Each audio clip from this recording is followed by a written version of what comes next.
Hi, everyone. I'm Susan Lowenberg, producing director of LA Theater Works, with our special guest playwright, Laura Maria Censabella. We're thrilled to have recorded her play, Paradise, which made its West Coast premiere in LA at the Odyssey Theater, with Vicangelo Bullock as director and Viola Davis and Julius Tenen as producers. Laura's also written the screenplay for a movie version of Paradise that's in the works. Among her other projects is the play Carla Cooks the War, winner of the prestigious Saroyan Paul Human Rights Prize in Playwriting. She's a member of New York's Ensemble Studio Theater and recently received a commission from the Alfred P. Sloan Foundation to write a new play, Beyond Words. Laura Maria Censabella, welcome to LA Theater Works. Thank you. And thank you so much for everything you've done for theater, for playwrights, and for making plays available to a world audience. I appreciate that. Thank you so much. So let's talk about Paradise. What inspired you to write the story? I watched a panel of 3 female scientists one year, and they all said that they came to science late. They had not liked it, but then they got to college and various ways they discovered they loved it. And cut to a year later, and I'm watching another panel, this time with one of those same women and a male scientist as well. And again, she tells that story of falling in love with science late and having to then take science courses that she never had taken. And then maybe 10 minutes later in the interview, he says, well, people who become scientists have been working with test tubes in their basement since they were 12 years old. And I saw something go across her face, and then she didn't interrupt him. And when the panel was over, I actually went up to another female scientist who was on the panel, and I pointed out that moment and I said, what did you think? And she said, oh, yes, I thought of interrupting him, but then decided not to. And this woman is probably going to win the Nobel Prize. She's a famous astrophysicist at Columbia University. And I thought, she held back and didn't interrupt him when he said something clearly erroneous about how women enter science. And that to me felt like a story. That is a wonderful, wonderful explanation of how you came to write Paradise. How did Viola Davis get involved in producing the play? So the script of the play got to Vicangelo Bullock, who is a director, a film producer, an executive producer in television, through a mutual friend. And I sent the play one night. It was in its first production in Boston at Central Square Theater at the time.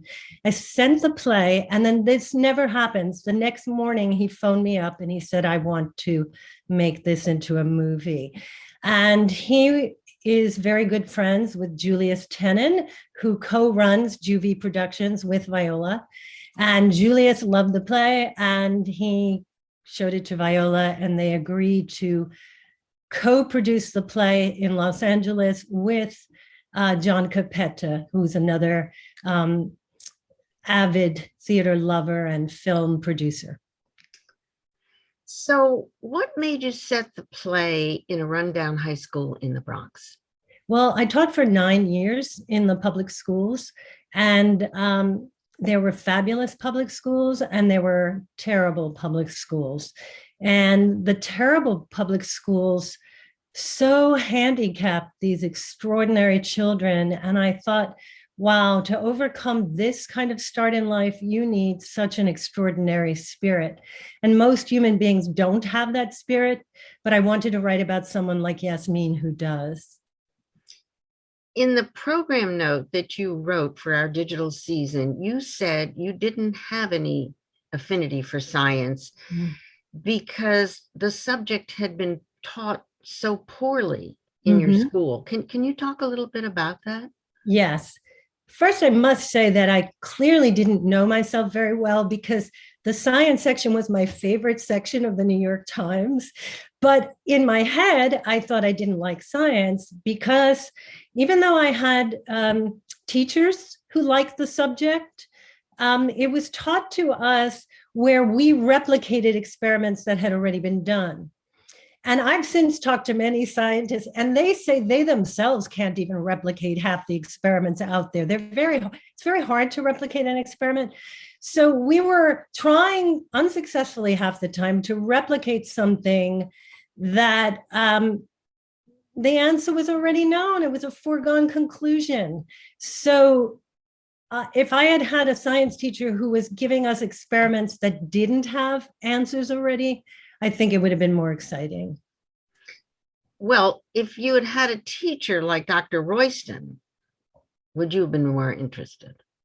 Yes, particularly as I wrote him in the film version, because in the film version, he does these fabulous experiments and he shows that our neural connections are increased the more we're loved. And what teenager isn't interested in love? So yes, if I'd had a teacher that experimented with romantic love, definitely. So Yasmin faces a number of challenges in pursuing her dreams. What kind of cultural research did you pursue when you were writing the play? So I got to know people in various communities in New York City, particularly Muslim communities. And those people introduced me to an extraordinary group of young women, all from different cultures, many Muslim, but some not. And they were so honest in their interviews with me that was a huge foundation for the play. I also fell in love when I was in college with an Arab American fellow student. And his family happened to be on the faculty in college. So they were right there in town where I was, and they became my second family. And they were really active in Middle East peace efforts and anti-discrimination. So I really got to know the issues through them. And his mother became my second mother. So the family became my family in a way. I'm also half Sicilian American. So the Arabs ruled Sicily for 200 years. So our culture is so infused that it's a very familiar culture to me. I read the Quran. I spoke to scholars. And then once there were drafts of the script, I had actors, assistant directors, people from the community, cultural advisors, vetting every line of the script. So it was a long process, but it was really important to me to get it right. So Yasmin's relationship with Samir, I assume was very close to you and very inspired by your own experience. Well, Samir is a cutie, you know. We found a picture of what maybe Samir looked like for one of the productions, and he's very handsome, first of all. But secondly, I don't know if it's my close relationship, but this is a spoiler alert because Yasmin has a secret in the play. So if people don't want to know this, they should just close up their ears for a couple of minutes. But my grandparents were arranged to be married to other people. And they fell in love and they ran away together. And it was a huge scandal in their Italian town. And my grandmother told me that story over and over again as I was a kid, when I was a kid. So arranged marriage versus love was huge for me. And my family is a family of immigrants. My mom came here when she was a teenager from Italy. So that divide between American individualism and our, what do we owe our community was just so strong in my life that I truly identify. So that's kind of where, what do you choose? Your family or your own dreams? One of the play's core conflicts is about science and religion.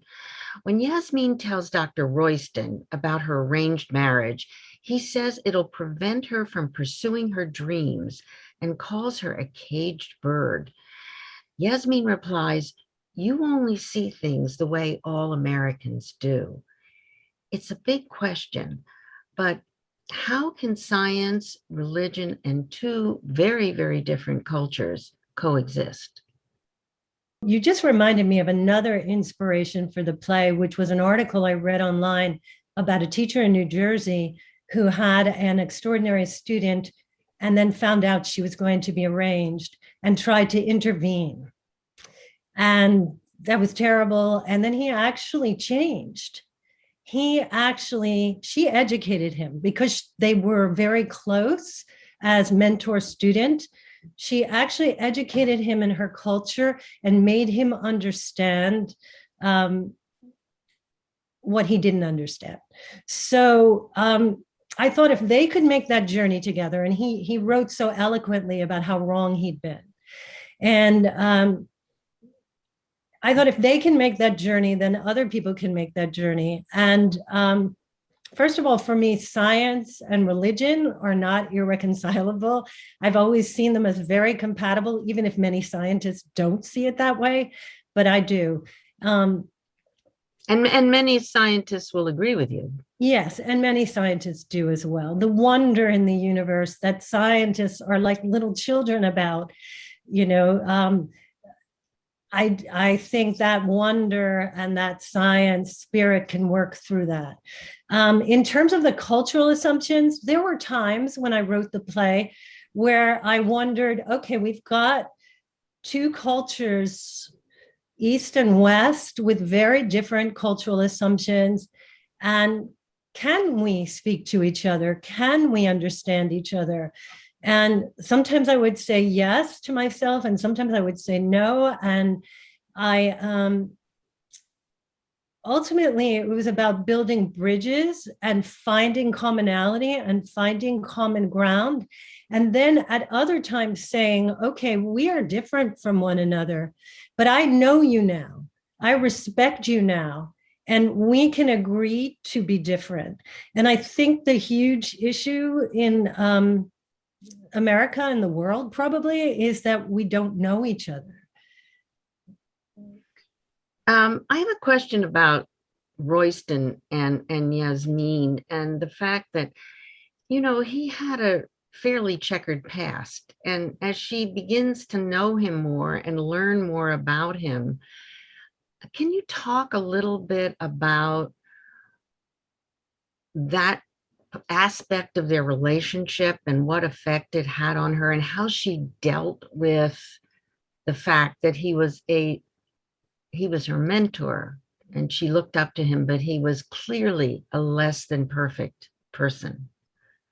I think there's a point in every mentorship relationship where that mentor falls off the pedestal. And then you have to decide, have they still given me so much? Can I take away the worship, and can I understand them as a human being? And I think Yasmin comes to that place because of what he's given her. He's the only person in the world who could have given her that at that time. Well, speaking of big questions, in Paradise, you tackle nothing less than discovering the scientific basis of teenagers in love. If Yasmin could figure that out, she'd win a couple of Nobel Prizes. But when did that subject first appeal to you, and how did it develop as you were writing the play? So I was looking up something else to write my first Sloan play about. And I came across this little study at the University of Padua in Italy about romantic love and the brain.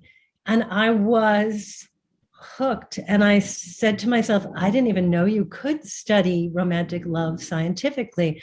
And I went down this rabbit hole of article after article. And like Royston, I wanted to know, why does love die?